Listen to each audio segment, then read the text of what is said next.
এই ব্যাপারটা নিয়ে আমার তিনটা মেইন প্রশ্ন আসে, যেটা হচ্ছে ফার্স্ট অফ অল, যখন পিলখানা ঘটনা যখন ঘটে এবং সেনাবাহিনী যখন পিলখানার সামনে ডিপ্লয়েড হয়, সেনাবাহিনীকে সরকার কেন বাধা দিল ঢোকার জন্য? First of all. আমার দ্বিতীয় প্রশ্ন হচ্ছে, এটা একটা মিলিটারি সিচুয়েশন, এখানে সেনাবাহিনী ট্যাকল করবে, সেনাবাহিনী না পাঠায় তারা রাজনৈতিক নেতাদের কেন পাঠালো সিকিউরিটি ছাড়া? এটা আমার একটা প্রশ্ন। এবং সরকার এত কনফিডেন্স কিভাবে পায়? থার্ড অফ অল, হত্যা হওয়ার পরে সেনাবাহিনীকে 3 কিলোমিটার উইথড্র করলো কেন পিলখানার দূর থেকে, এবং জওয়ানদের পালাইতে দিল কেন? এটা আমার মেইন 3 কোয়েশ্চেনস। যেটা ওই দিন আসলে কি ঘটেছিল রাকিন, তুমি একটু আমাদের এনটিভি দর্শকদের জন্য বলবা? আসলে যেটা আমি যখন দেখি টিভি স্ক্রিনে, তখন আমার সারা শরীরের প্রত্যেকটি কোষ কেমন যেন করছিল যে কি হচ্ছে বাংলাদেশে, কি বিদ্রোহ হচ্ছে বাংলাদেশে। তুমি তোমার বাবাকে হারালা, তোমার মাকে হারালা, তুমি কি দেখছো ওই দিন কি হয়েছিল আসলে? বেসিক্যালি 57টা অফিসার দাঁড়িয়ে দাঁড়িয়ে দেখেছে কারো বাবা, কারো ছেলে, কারো হাজবেন্ড। সেনাবাহিনী কিচ্ছু করে নাই, কিছু করার ছিল না। It's a very controversial issue. অনেক ডিফারেন্ট পার্সপেক্টিভস থাকে, অনেক ডিফারেন্ট ভিউজ থাকে। অনেকজন গভর্নমেন্টকে ব্লেম করেন, অনেকজন অপোজিশনকে ব্লেম করেন। আসলে আমার মনে হয় উইথ ডু টাইম এটার রেজাল্টটা বের হবে। বাট আমার যেটা মনে হয়, বাট কারেন্ট যে জাস্টিস সিস্টেমটা যেটা হচ্ছে, মানে দ্য পানিশমেন্ট যেটা বিডিআর জওয়ানকে দেওয়া হচ্ছে 4 months to 7 years, I believe is not good enough.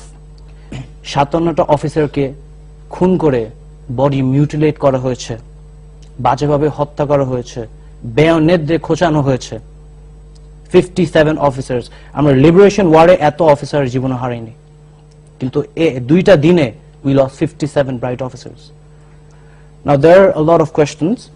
সেটার মধ্যে তোমার বাবাও ছিল অবশ্যই। জি, বাবা ছিলেন, ভদ্রমনের পরিচালক ছিলেন এখানে। বাট আমার আরেকটা প্রশ্ন হচ্ছে, হত্যাকাণ্ডের 2-3 দিন আগে কর্নেল গুলজার সহ এবং কয়েকজন অফিসার মিলে বিডিআর এর র্যাব থেকে বিডিআর এ কেন ট্রান্সফার হলেন? এটা আসলে দ্যাটস অলসো বিগ কোয়েশ্চেন। আমরা কোনো পলিটিক্যাল ফ্যামিলি না, আমরা বিএনপি না, আমরা আওয়ামী লীগ না। আমি আমার বাবা মার এবং 57টা অফিসারের হত্যার বিচার চাই। শহীদ পরিবার বিচারটা আপনি কি, যে আপনি বডিজ গুলো দেখেন, 57 অফিসার যেগুলো যে বাজেভাবে মিউটিলেট করা হয়েছে, ব্যানার দিয়ে খোঁচানো হয়েছে, কর্নেল মুজিবের বডি এবং বাকি কয়েকজন অফিসার ড্রেন দিয়ে ভাসানো হয়েছে, 57 অফিসার্স। তো এই বিচার আপনি বলবেন 4 months to 7 years?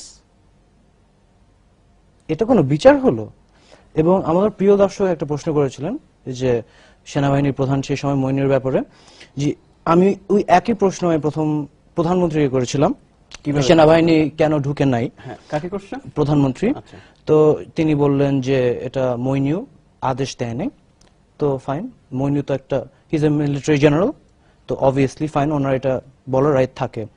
তো আমি যখন মইনুকে জিজ্ঞেস করলাম আপনি কেন ঢুকেন নাই, তিনি বললেন যে আমাকে প্রধানমন্ত্রী আদেশ দেয় নাই। তো তিনি একজন সেনাবাহিনীর প্রধান, সেই সময় তার আদেশ কেন লাগবে পিলখানা কম্পাউন্ড ঢোকার জন্য? এটা আমার একটা প্রশ্ন। তাহলে আপনি সেনাবাহিনী প্রধান হলেন বা কেন? If you can tackle a situation like this. ধন্যবাদ। তাহলে তুমি এখন কি চাচ্ছ? তোমার এখনকার অপিনিয়নটা কি? তুমি মানে এই বিচার নিয়ে তুমি হ্যাপি না? কোন কিভাবে বিচারটা চাচ্ছ তুমি? ওয়েল, এটা আমাদের ইন্ডিপেন্ডেন্ট জুডিশিয়াল সিস্টেম, এটা বিডিআর আইনে যে বিচারটা হচ্ছে, ইটস নট কারেক্ট। ওকে, এটা যদি আমরা সিভিল সাইড থেকে আমরা দেখি, ইট উইল, তখন মনে করেন মরালি যদি এই ব্যাপারটা আরো বেশি দেখি, আচ্ছা, তাহলে জনগণই এটা উত্তর দিতে পারবে কি বিচার হওয়া উচিত।